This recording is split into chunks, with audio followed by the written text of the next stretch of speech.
Hello, everyone, and welcome to the 49th Stately Office Hours. This is where us, the team at Stately, tell you what we've been working on with the Stately Studio and on XState.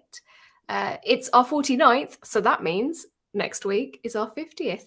And if you have any questions you want to ask us, we're going to try and do an Ask Me Anything kind of situation, if anyone does ask us any questions. Otherwise, I'll be making up plenty of questions for everyone. And we just want to celebrate the fact that we've managed to do 50 of these, and it's been really great fun. Let's start, as we always do every week, with the team introducing ourselves. I'm Laura, and I do designer and developer advocacy for Stately. Every week I kind of muddle up what I do because I tend to be in lots of different realms across Stately, and it's hard to sum it up in a job title. How about you, Anders? Well, the best sums it up is maybe I mash buttons here at Stately. I think there's a lot of button mashers in today. Speaking of, Mateusz. I'm a public servant of the open source world and just trying to fix as many bugs as I create. And finally, Kevin. Oh, Mateusz, you stole my line. Yeah, I'm also doing engineering, also creating bugs and fixing them. Can't tell you what the ratio is exactly, but yeah, some ratio of those two. You said that so hopefully. I'm fixing them. I am, I promise.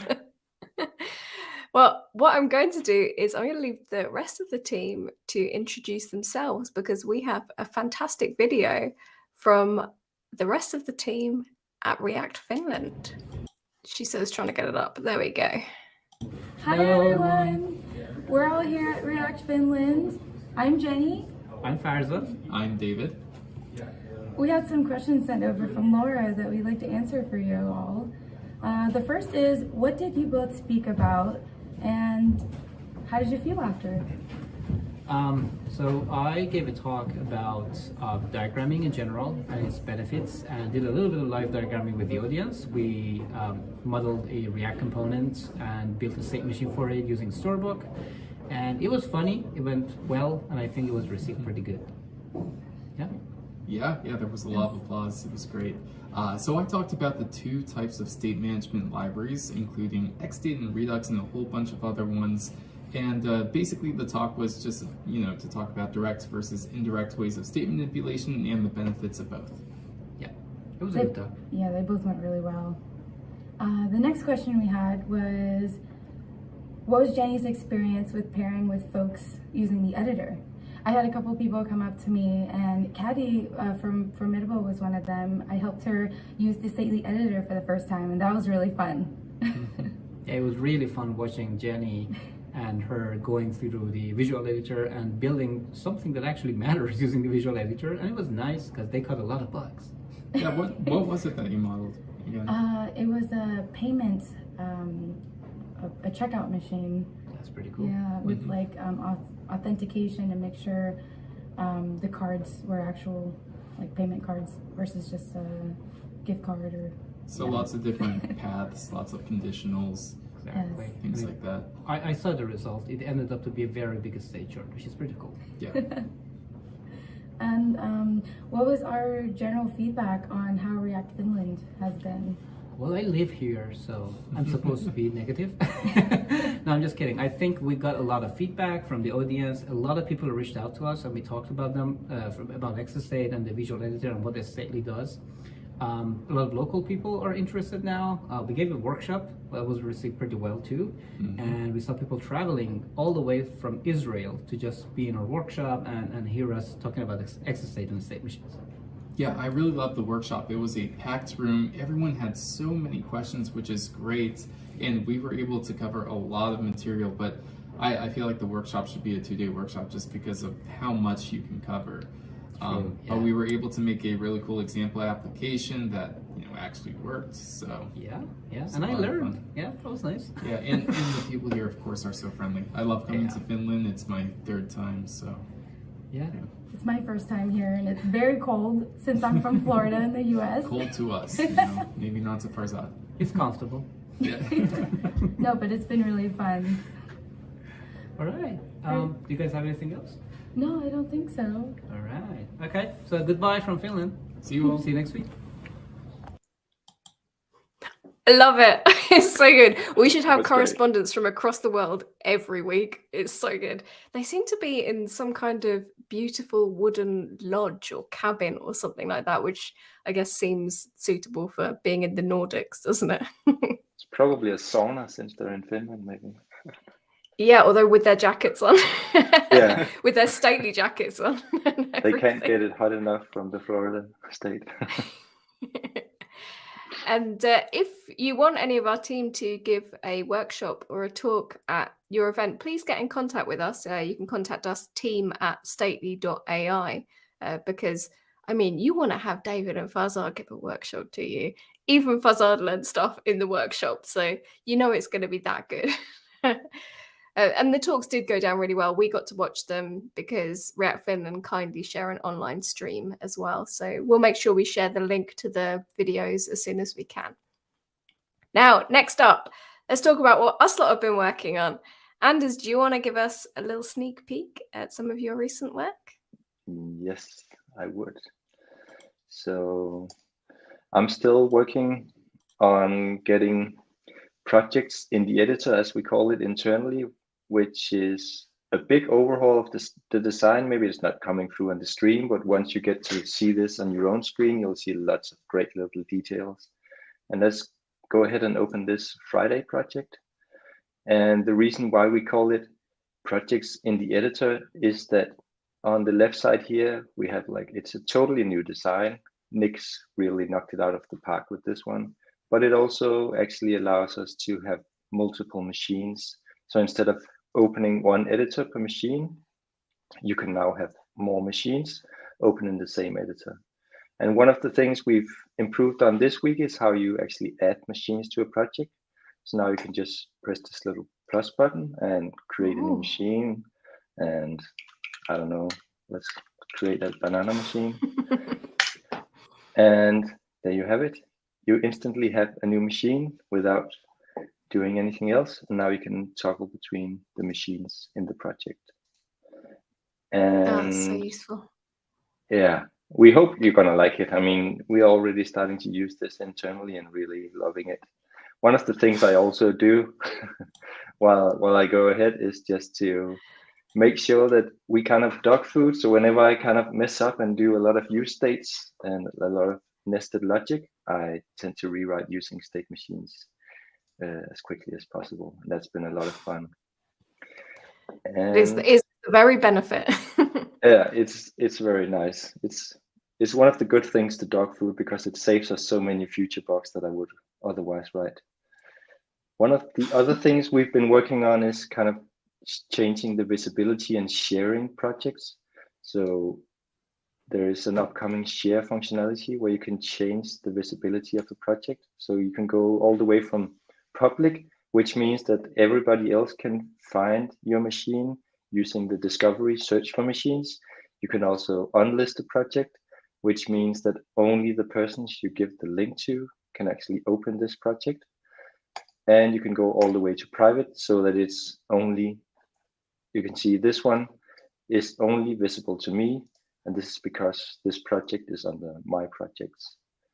But we are also introducing the notion of teams. And I'm working on this stately team down here. And what I can do is say, okay, I've been working privately on this project for a while. Now I want to move it to my stately team. I can open this again and say, let's move this to stately. And after a while, it's moved. And now when I go to stately, I can see the team specific projects under here. And you can also change the visibility from in here if you want to, but now this is private and it's only visible to me and my team. So now this text is updated because we're working inside the team. Oh, I love that text. It makes it so easy to understand as well, so that you're not sharing something without realizing it. That's good. And I mean, we love some feedback on it once you get your hands on it, because it's one of those things that are just hard to get right from the get-go. I mean, we've done our best, but we really want your feedback. One of the other, let's say, minor things I've been working on is how do you actually get access to all of this? And we're not quite there yet, but we will soon be having an upcoming pricing page where you can go and you can sign up to get access to all this great stuff. So that's the sneak peek for you today. saw it here first. It's a real sneaky sneak peek. Martin says that he really liked the added Move Project 2 option as well. Oh, cool. That is Thanks. cool. Oh, look who it is. We have the contingent from React Finland. Hello. Hey. Hi. Hey. How's it going?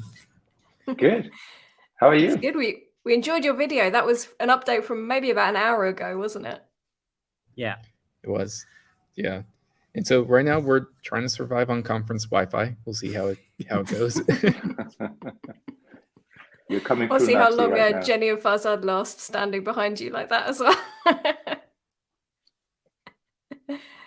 And so did the three of you have anything that you wanted to share about what Anders is working on? Did you like the sneak peek? I'm assuming you were watching because I could see David in the comments. Oh yeah, it was bananas. No, it's really, really cool. We are changing a lot of things about the editor just to make it a lot more streamlined. And actually over here at React Finland, there has been a bunch of people who have been playing around with the editor, with the Stately Studio, and we are learning a lot just from standing over their shoulder, not in a creepy way, but more in a helpful way, and learning what kinds of changes and improvements we could make, and also seeing, honestly, how much fun, right, they're having with it. Oh, you could tell how much enthusiasm folks have when they got to see the demos and your talks as well. It's exciting to watch all of this stuff being done visually. Here we've got a question from Dale Energy. Says, hey guys, love the editor, though when I use it, there's a feeling like, wouldn't it be great to have resizable state node boxes? Are we thinking we might make those boxes resizable? Not only are we thinking about it, but there is a canny feature request for it. So please upvote it. Let us know what kind of use cases you have, what you would want to use resizable state node boxes for. I think it's a great idea. We just have to figure out the right interaction patterns for it. Yeah, absolutely. Especially in the sort of larger picture of the auto layout. I can imagine that's quite a lot of complexity going on, but again, some people want no control and some people want very fine-grained control over their layout, don't they? If you want to add a feature request or comment on any of our existing feature requests, that's statelyai.canny.io. And that's where we're stashing the roadmap and the feature requests that we've got. We let you know if they're in progress, whether we plan to do them in the future. And later on, I'll make sure I include the link alongside the video to that specific feature request so you can upvote on it as well. And can I add, I mean, one added benefit of using Canny is that you actually get notified once we are working on it and once it's done. And we are picking up issues there, so we are actually doing stuff.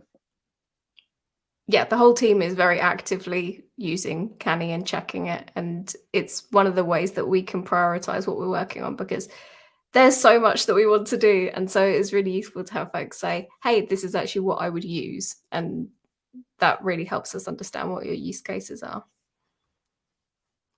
Yeah, Dale says it's comfortable to have this kind of control. Yeah, I know how you feel about that, Dale. I'm often like that too. I like to be able to have quite fine-grained control over the appearances of things. I'm very affected if things don't feel like they're laid out quite right. So I'm totally with you on that. Yeah, we want to make the studio really feel like both a, just a modeling tool, but also a design tool as well. We've seen people just go from FigJam, from Figma, it being in the news recently, and sort of converting those flowcharts over to Stately.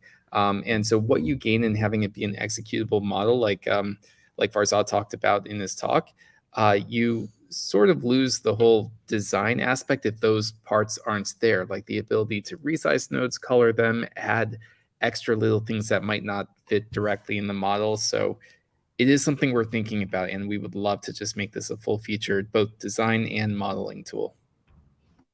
Yeah, and understanding what your use cases are will really help us do that, because we can see a million different ways that this could be done and different ways it could be used. So please help direct us. That would be really helpful.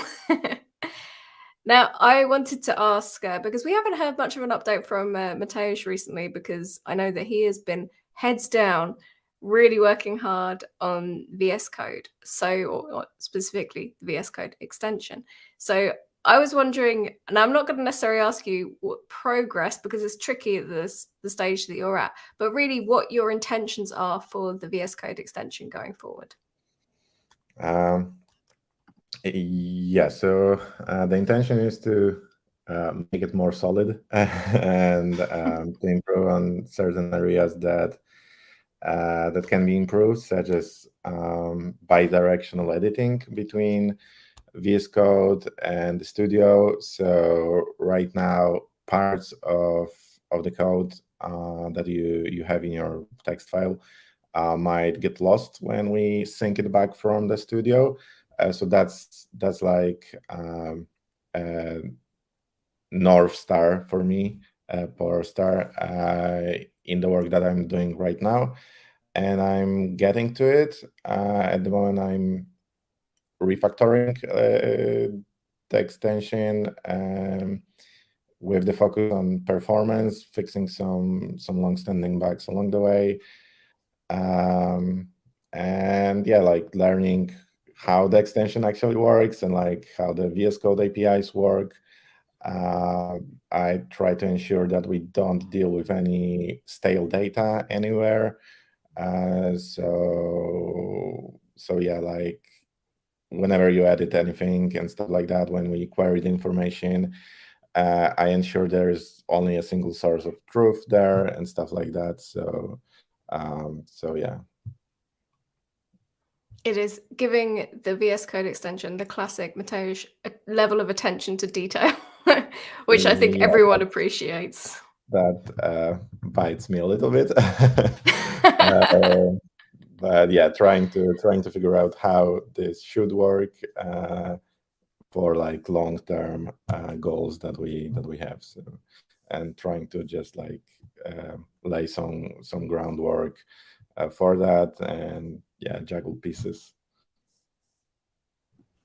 Yeah, it is a big job, a big job to be working on by yourself, but we all really appreciate the work that you're doing on that.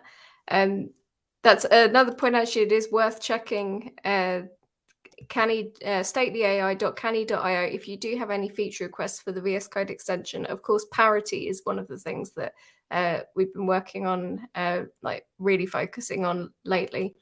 Is there anything else that you wanted to say about the VS Code extension, David?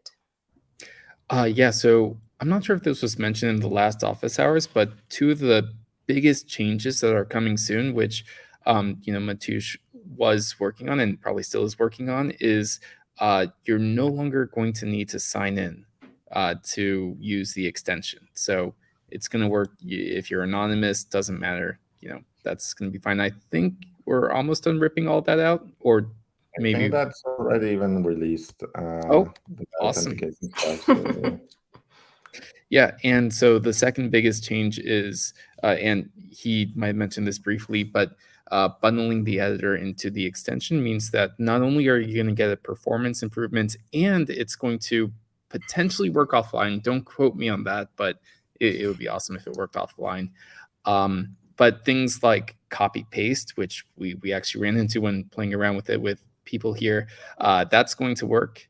And other things that you would expect to work in the web version of the editor are going to work in the VS Code extension as well. Yeah, those are the goals. And yeah, like the bundling stuff is already done, so that's it. It also gives us like a good insight in what versions are actually released, because right now the studio is fetched from the internet, so we can't even be sure like which version people are actually running, because like the version of the extension in the studio are just different, and they just might change at any point in time. So like making the whole thing more stable from that point of view is also like the goal here. So Taufik, I hope I'm pronouncing that right. He said that fully offline editor would be great. I completely agree.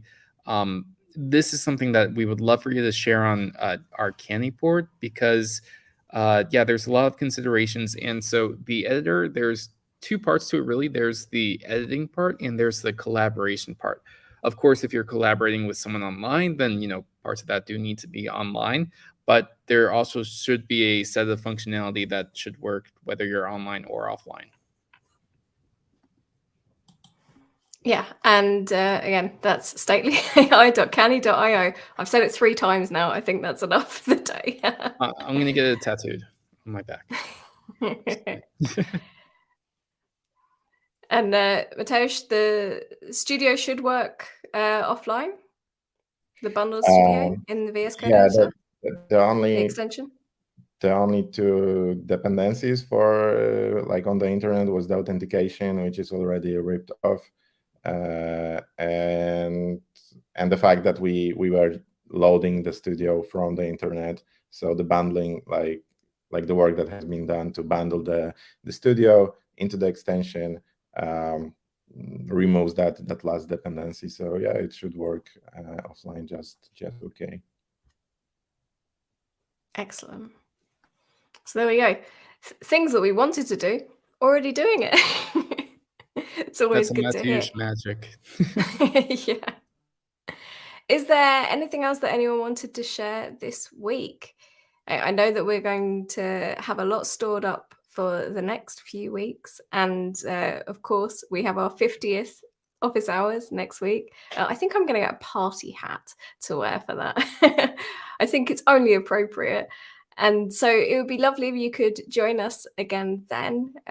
We love having all of you in the comments. Hi, Cedric. I know you said you're late. You're going to want to watch back on this one because it was it was a good fun one.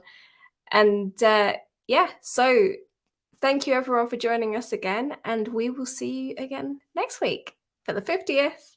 Bye-bye.